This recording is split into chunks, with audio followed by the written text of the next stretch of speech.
क्या आप मुंह की बदबू की वजह से परेशान हैं और आप जब भी बात करते हैं या सांस लेते हैं मुंह और नाक से बदबू आती है, जिसकी वजह से आपका सामने वाले लोग परेशान होते हैं, आपको ताने कसते हैं, मैं आपको एक देसी सा नुस्खा बताने वाला हूँ, एक घरेलू टोटका है। इंशाल्लाह इंशाल्लाह आप देखेंगे कि मुंह से जो या नाक से जो बदबू आती है बिल्कुल खत्म हो जाएगी।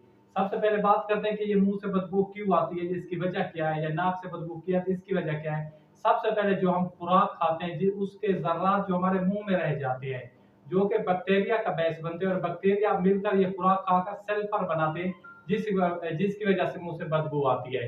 और जो इसका दूसरा बड़े वजह एक मुंह की सफाई भी है। और इसके साथ साथ अगर आपका मैदा खराब है तो उसकी वजह से भी आपके मुंह से बदबू आएगी। जो आप खुराक खाते हैं, अगर मैदे में हाजमे का मसला चल रहा है तो उसकी वजह से भी आपकी यानी कि मुंह से बदबू आएगी। तो आप अब आपने बिल्कुल फिक्र नहीं करनी, मतलब आपने फिक्र नाट हो जाना है। मैं आपको ये नुस्खा बताता हूँ। सबसे पहले आपको 3 चीजें जरूरत पड़नी है।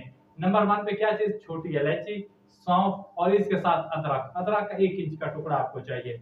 अब आपने इसको बनाना क्या है, आपने 1 कप मतलब जो गिलास होता है पाव वाला पानी का लेना है, उसको आपने हल्की आंच पे गर्म करना है। जैसे पानी खोलना शुरू हो जाता है आपने करना क्या है कि 3 अदद आपने छोटी इलायची, 1 चम्मच सौंफ और 1 इंच अदरक का टुकड़ा उसमें डाल देना है।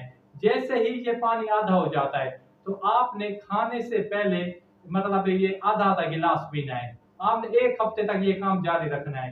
इंशाल्लाह इंशाल्लाह आप देखेंगे एक तो आपके जो मुंह में बैक्टीरिया रहते हैं वो खत्म हो जाएंगे और आपका हाजमे का निजाम बिल्कुल ठीक हो जाएगा, जिसकी वजह से आपके मुंह और नाक की स्मेल बिल्कुल खत्म हो जाएगी और हमेशा के लिए खत्म हो जाएगी। तो अपने भाई को दीजिए इजाजत। खुदा हाफिज, वस्सलाम, जज़ाकल्लाह।